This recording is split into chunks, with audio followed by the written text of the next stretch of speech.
It is. With Joe Musgrove really being the anchor to that rotation, but then a ton of question marks the rest of the way, and Trevor Williams, Mitch Keller, Derek Holland, and whoever wins the five, it's going to be between Stephen Brault and Chad Cole. But just a lot of question marks that exist in those five guys. But what you can get excited about is there are some fast risers in the system. And Priester, Malone, Thomas, Majinski, and obviously Keller. And I think Keller's going to take a real big step forward. And out of those four guys, Priester, Malone, Thomas, and Majinski, it'll be interesting to see the first one that makes it in the majors together. But like that is a group that could all come up together and become a premier rotation together. And that's what you want to see. And that's where you can also get excited. This team is not that far off. And I really, really dislike the Pirates fans. It feels like they aren't even fans. It really does at times. When you get Pirates fans that all they care about is woe is me and we'll never be good, another 20 losing seasons ahead of us, never going to win a World Series. Okay, just stop. Stop.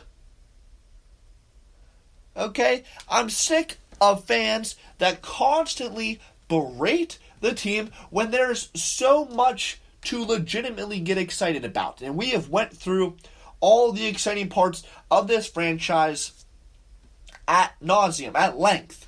We've went through it all. There is a lot to get excited about, and to continually bash this team. Okay, 2020 might not be a good year, and I have not yet announced my standings predictions. That will be coming in about 2 weeks for the 2020 season. I just want to see a schedule first. But when I initially released my predictions, I said, okay, they're going to be a 74-win team and be in last place. That's what I thought they could do over 162 games. I thought this would be a building block season.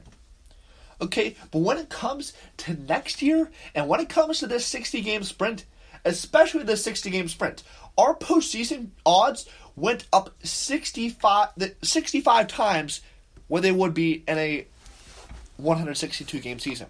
We're 65 times more likely to make the playoffs. Shouldn't that be exciting to you? Shouldn't it?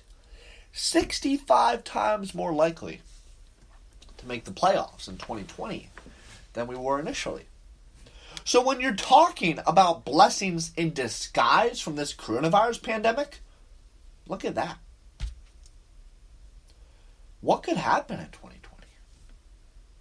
What could happen? Anything could happen, right? When your odds go from 0.2% to 13%, and I know 13% is not some sizable number, but at least it's a lot higher than less than 1%, less than even 0.5%, right? When it jumps that much, you have to start getting excited. Think about it in this way, and I listened to Derek Shelton give an interview on LB Network. He was like, okay, July 24th, we are tied for first place, and we have 60 games to go. Wouldn't you love to be in that spot? Doesn't matter how you got there. We're in that spot right now. 60 games left. Tied for first place. It's time to go. It's time to get excited. This is where the Pirates stand. This is where they are.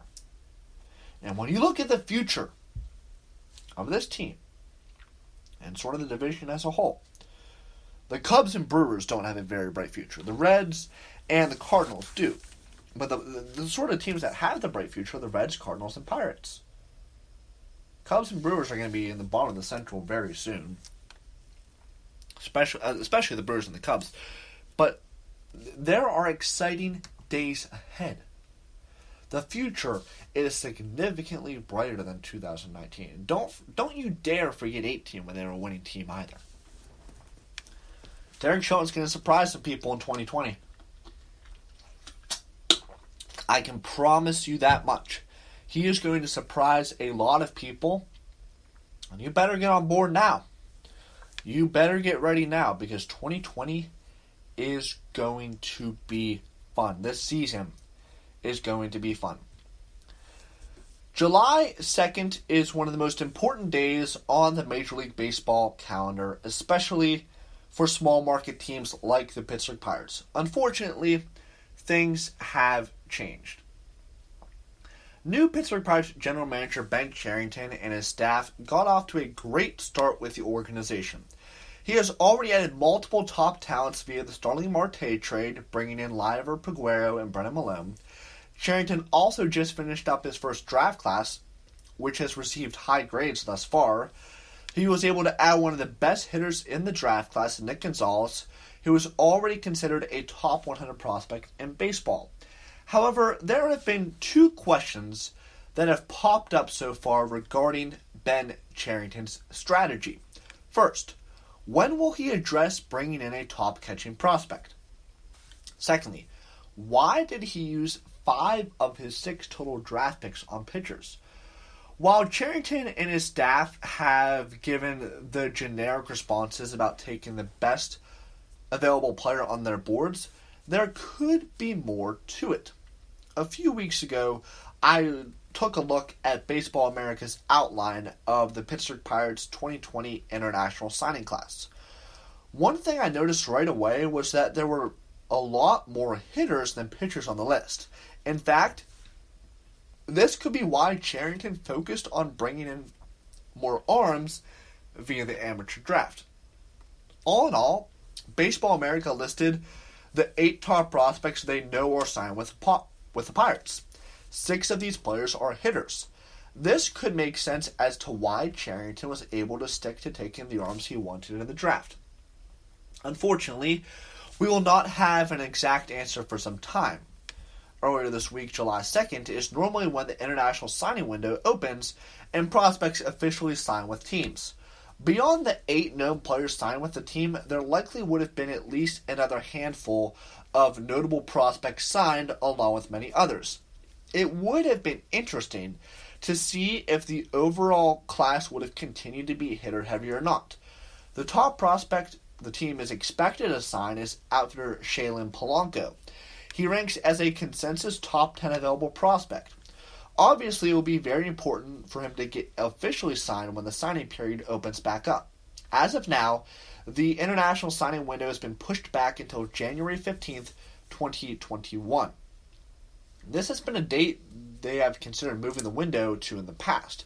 However, this could also be setting up a potential month to complete an international draft if one is implemented in the next CBA. Regardless, Ben Cherington will have to wait a few more months to complete his first overall amateur class with the Pirates. So he's going to have to wait until January 15th to officially sign Shaylin Polanco. And I am very excited about Shaylin. No relation to Gregory. He's a top 10 consensus prospect in the international signing window. And July 2nd has always been an important day for the Pirates and all small market teams. If you think about the international talent the Pirates have brought in recent years, whether that be Starling Marte or Gregory Polanco, it's been they've had their international signing successes. And so the biggest question for most fans in Ben Cherington's first draft class, and it has received high grades, is, so Ben, you draft Nick Gonzalez at number 7, what's up with the rest of the 5 guys being pitchers when you clearly need a catcher? And I don't think that there were any catchers in the 8 confirmed signings for the Pirates, which they'll officially sign January 15th. But Shaylin Polanco obviously expected to be the number 1 guy there, and he's been on the Pirates' radar for a while now, and been on my radar as well.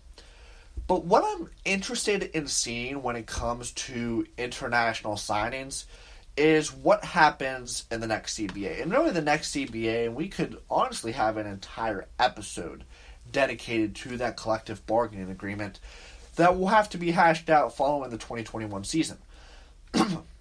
The owners, as you all probably know by now, they mandated the 60-game season. The players and owners did not come to an agreement. So while there's no strike going on, the unrest is clearly there, and the players and owners, the trust clearly is not there, especially after what Manfred said this week, that there was never going to be a season longer than 60 games, no matter how the negotiations with the owners and players went. So, I mean, it appears as if the owners could definitely be subject to a grievance at this point, and really with what Manfred said there, it's not looking pretty. And this labor war that is going to culminate in this 2021 CBA, it's going to be a war. It is going to be a war. Now, the one thing that I do want to see, positive thing out of this next CBA, is an international draft. So, it's always been very confusing to me so you have the draft, the amateur draft, right, and that consists of players from the United States and Puerto Rico. Why aren't international players subject to that same draft? You look at the NBA, for example, Kristaps Porzingis or Giannis Antetokounmpo or Frank Ntilikina. Like, all these guys were drafted, and the only way they could get in was via the draft. You couldn't. There was no international signing period, or sort of just recruiting almost. And I think there needs to be an international draft, and I think they should just lump the two into each other, because why not? The whole point of the draft, and the reason why you have the worst teams draft first, is so they can get the first crack at the best available talent. But you're not giving them that first crack to the best available talent for the international players. And you look at all the international players that are making noise in the league today, it's sizable, right? So they need to be added to the draft class as well. And whether it's a separate international draft and a stateside draft, whatever they do with it, it still needs to be, let's say, 2022 draft needs to have the worst team in baseball. For this year, the example would be the Tigers. And they would also get a crack at drafting a Shaylin Polanco and a Spencer Torkelson. They could make their decision on that, right? Rather than it be the crapshoot of scouting and recruiting and all of that. And all of that is, it's important. I think what needs to be remembered is that every team has scouts all over the world now. And it's not like there are certain teams that have a heavy presence in one country where other teams don't. Now, there might be more successful scouts who not only scout the best players, find the best players, and then develop the best relationships, because that's really what it comes down to, is the international scouting department and what those scouts are able to do when it comes to developing relationships. Because at this point, there's sort of a consensus when it comes to who the best talents are. I mean, you have all 30 team scouts in these countries, and they're doing their due diligence. But what it comes down to for the top players is what scouts can develop and form the best relationships, and not only develop and form, but maintain those. For a guy like Shaylin Polanco, who was supposed to sign on July 2nd, our scout down there is going to need to maintain the relationship, and so is Cherington, through January 15th. A lot can happen between here July 4th and January 15th, which is very unfortunate for them to push back the opening of the international signing window. Now, it'll make for a more entertaining off-season. That's a discussion for another day. But, sort of weird decision there. But I'm running out of time here. It's been a great episode with you. I'm so excited that baseball is back. We're here in summer camp.